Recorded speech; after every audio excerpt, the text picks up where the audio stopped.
Hey, welcome to Soundcheck. This is Brent. And this is Walter. We're back again. It's been a little while. We got busy with life and stuff, and we record when we want to. But it's Friday, March 11th, 2022, and we just got out of the Black Cat in D.C. to see the Ocean Collective and Leprous, and it was a banging show. Oh, so good, man. So I can actually hold the mic. Sorry. Yeah, the show was awesome, and first impressions, I'm kind of glad that COVID and the restrictions are dying down. DC is going back to its normal nightlife, and masks are still encouraged, but we felt pretty safe, to be honest, being at the show. And yeah, it was a banger. I couldn't be any more impressed.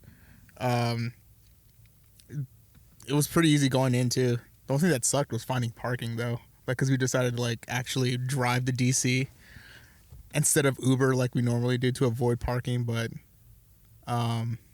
with gas prices going up, maybe we should have Ubered. But whatever. It was a fantastic show. I mean, the Ocean opened up with such a fearsome set. I have no words to describe. And I'm a pretty big fan of the Ocean Collective, but I think that's more of Brent's forte. He was way more impressed. I was blown away either way with both bands. I was blown away more with Leprous. I'm more of a Leprous fan than the Ocean Collective, and yeah, I think Brent was equally as blown away. Yeah, it worked out. We both came into this with our one favorite, but they both delivered. Yeah, my main draw to this show was the Ocean. They've been a favorite of mine for a while. They were great. I mean, they sound just as good as on their studio album recordings. I mean, great melodies, but man, when they do get heavy, they just have crushing, pummeling riffs. Oh, yeah. Just slow, sludgy goodness. And their set, other than one song, their entire set was from their latest album, Phanerozoic 2, which was pretty cool, basically getting to pretty much hear almost the entirety of it live. Their vocalist, Loic, was pulling Maynard. Maynard. What's his name? Maynard James Keenan. Maynard James Keenan. I knew it was those, but I couldn't remember the order.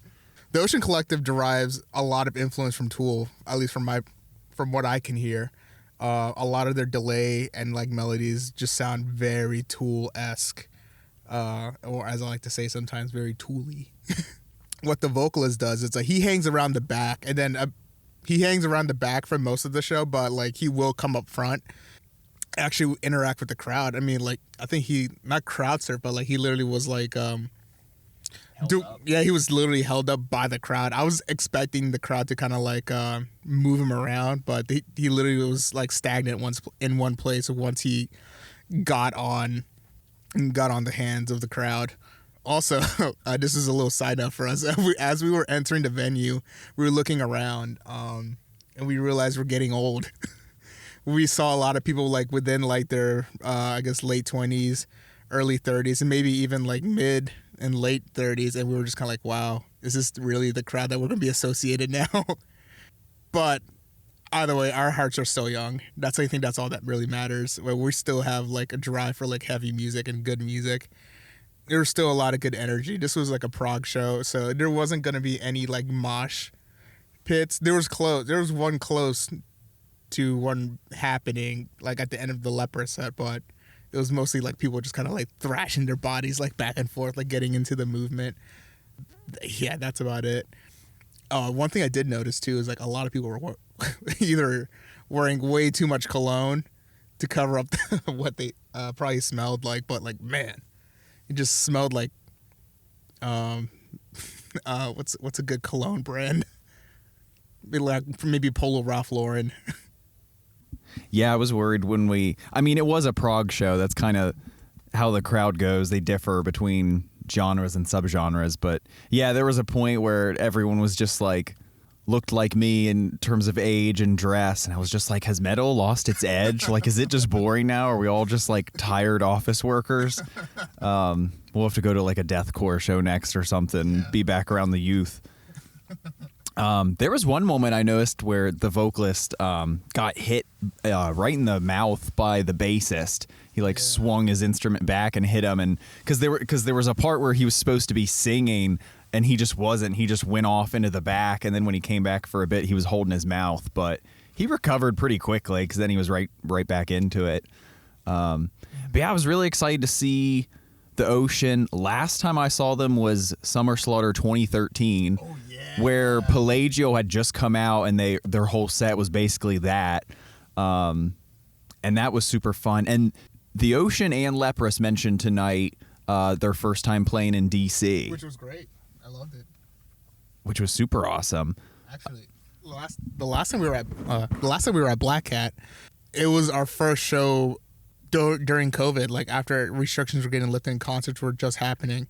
And I swear the car hits me right in front of me. So close. Yeah, we're literally parallel parked right now in the middle of DC doing this. Like, we literally just got out of the venue and just had like our midnight dinner. And I always get scared. Anyways, the last time we saw a show, last time we saw a show at Black Cat, Between the Bear and Me was playing. And as I recall, I remember complaining about the sound being very muddy, and I was just kind of like a little sad about that, because even like I took my earplugs off and just kind of like making sure like it wasn't just my earplugs muffling everything, and I even moved around like the venue to make sure like maybe it was just my spot, but like it was just super muddy that day. I don't know if it was a sound engineer problem or like a venue problem. No offense to anybody. Yeah, today everything was clear, like super clear. Brent recalled the Ocean sounding just like the record, and I could almost say the same thing for like Leprous. Like, it was just so spot on. Like, it was just like whoever the sound engineer for both bands, like they did an amazing job. Like, everything was very distinct. Like, especially like during Leprous, like Baird or Bard, I don't know how you say his name, and his ghost notes, and like he is such a like very detailed oriented in his drumming. Like, especially when it comes to the soft parts, very like quiet, very quiet parts. It's just very delicate. Like the way he handles his sticks and his drum kit it was just great. I was able to hear a lot of like notes very clear. Speaking of, so I don't know if you noticed too, the drummer was kind of raised up. There were actually a couple moments where he was so close to the roof, he actually hit the roof, and it was very clear, like just kind of utilizing whatever was around him.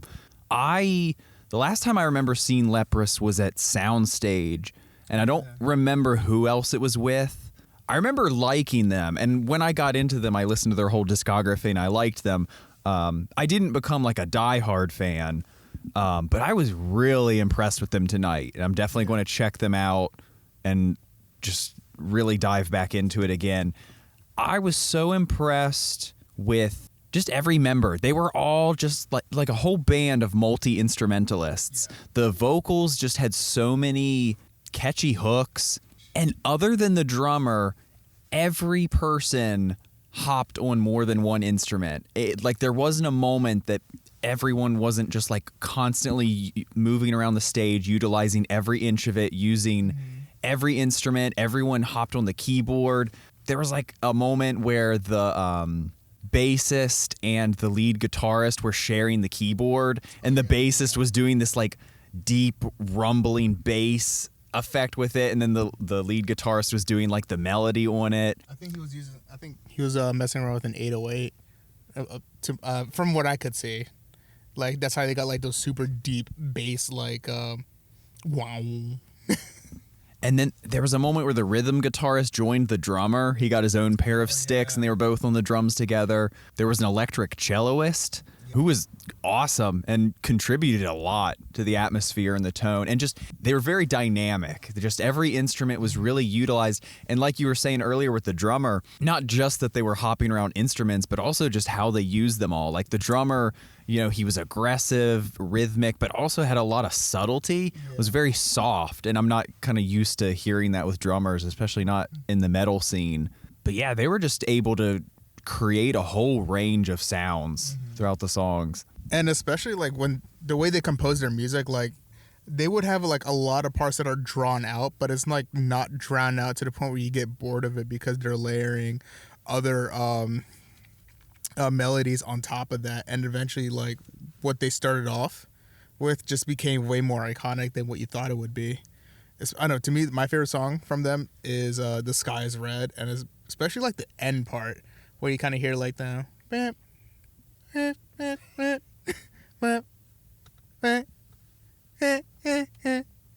yeah, like that part. Like that part is just kind of like very simplistic on its own, just messing with like the metric, like just messing with the meter. And eventually the drummer comes in and then adds his more of his metric modulation with his drums.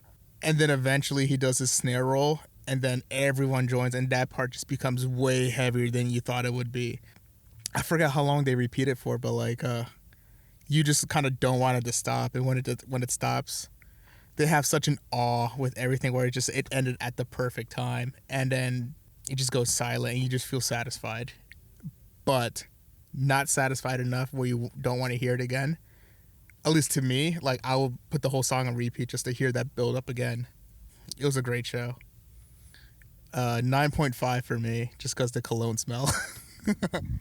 Yeah, that last song really swelled and built up. It started with such a, I don't want to say goofy, but yeah, just a very simple sort of like 3 or 4 note something, and then just like slowly each instrument built onto it. And what was really cool too was the vocalist. He had, for pretty much all of the songs, utilized his clean vocals, but there was 2 instances that I remembered where he did scream, and man, that was so powerful. Yeah, I wasn't expecting it, to be honest. Like when I heard it, I was like, "Oh, he did it! He did it!" Especially like, I know it's like it's weird. It's like it's metal, but it's like not the way you would imagine metal in a traditional sense. I mean, it's very artsy. It's very vocal forward. It's very more like operatic, just powerful singing, and just epic in general. Also, like during the breaks, when we first saw Leprous, like they didn't really have time to kind of talk with the crowd or whatever, because their songs are super long, like at least like maybe like 6 or 7 minutes long, average. The 2 bands was perfect because both bands just have long songs, super long songs. The Ocean didn't really talk too much with the crowd, but they definitely like showed their thanks. Leprous definitely kind of the vocalist. What is his name again? For who? For Leprous. I don't know their name. All right. Insert a keyboard and computer emoji. I don't even know how you say his name, to be honest. I'm gonna butcher it so hard. Forgive me. Einar.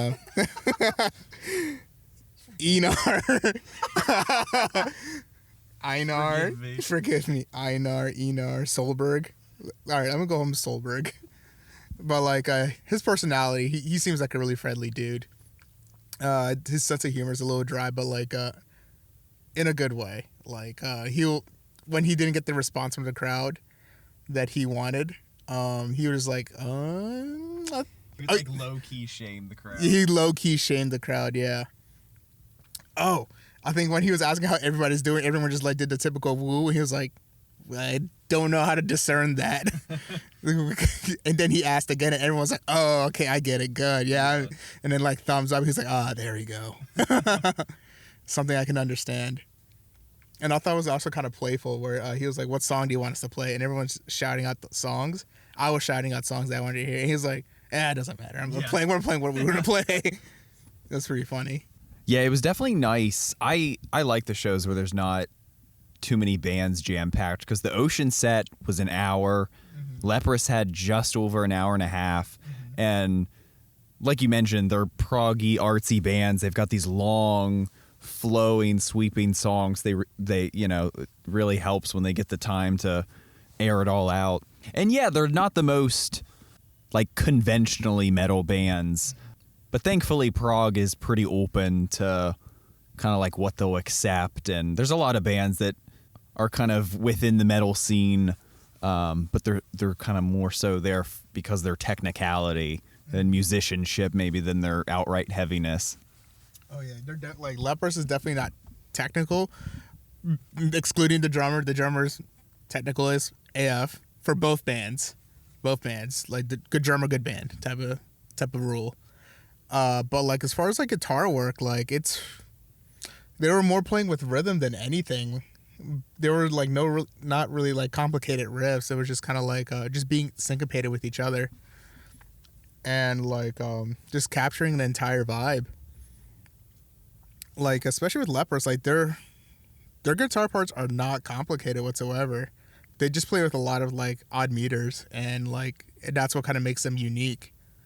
On top of their like on top of the vocalists, and they sync really well with each other for both bands too. Like it's awesome. Like you don't have to be technical to be a good musician. Like good music comes in all forms. Yeah, both bands are very rhythmic. Oh yeah, I wanted to mention Leprous was some dapper gents. They were all wearing nice, sleek black clothes. The vocalist had on a vest and a tie. Yeah. They were dressed up. Yeah, they were. They look good. And then I think maybe on one of the last episodes I had mentioned me gaining an appreciation for bassists and the bass guitar. Like now when I listen to music, I'm really zeroing in on that just because I love those big meaty tones, and it's just so groovy, and yeah, they just provide that just heavy undercurrent. And man, both these bands just delivered with the bass, so chunky and huge. Especially some of those later Leprous songs, the bass was like massive. Yeah, I don't have anything else to say on top of that. Like it was, 9.5 out of 10 for me. It's awesome Friday night. Oh, I guess we didn't even talk about like what's around the Black Cat actually. Well, parking sucks. Oh yeah, parking is terrible. We were lucky enough to actually park almost directly across the venue after like maybe like 10 or 15 minutes of like searching for a spot within the city. That was definitely a stroke of luck. If I were to recommend Ubering, I definitely would. But if you definitely want to take the chance on parking, there is where I'm at least, there's like a little parking spot. I wouldn't say like a garage necessarily, but like little parking lots. Like if you pay like $20, you can park your car there or whatever. There's some pretty good restaurants around too. Like we went to this place called Chicken and Whiskey, which is also adds like double as a speakeasy, like further across from. But like it's mainly, I believe, a Colombian restaurant. I got the burrito borracho, which like translates to like drunken burrito, which basically has like rice, lettuce, guac, corn, a big old chunk of potato, and some like chicken that they made. It was awesome. Yeah.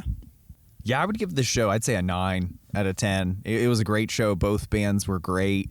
I said it earlier, I hadn't seen The Ocean since 2013, but it just now hit me. 9 years. That's insane. What? So it was great to see The Ocean. I believe they don't come to the U.S. too often. They're from... Yeah, they're German. They're from Germany. Yeah. Leprous is from Norway. 2 great bands, great sets. Glad we got to see them while they're here. It was definitely kind of like...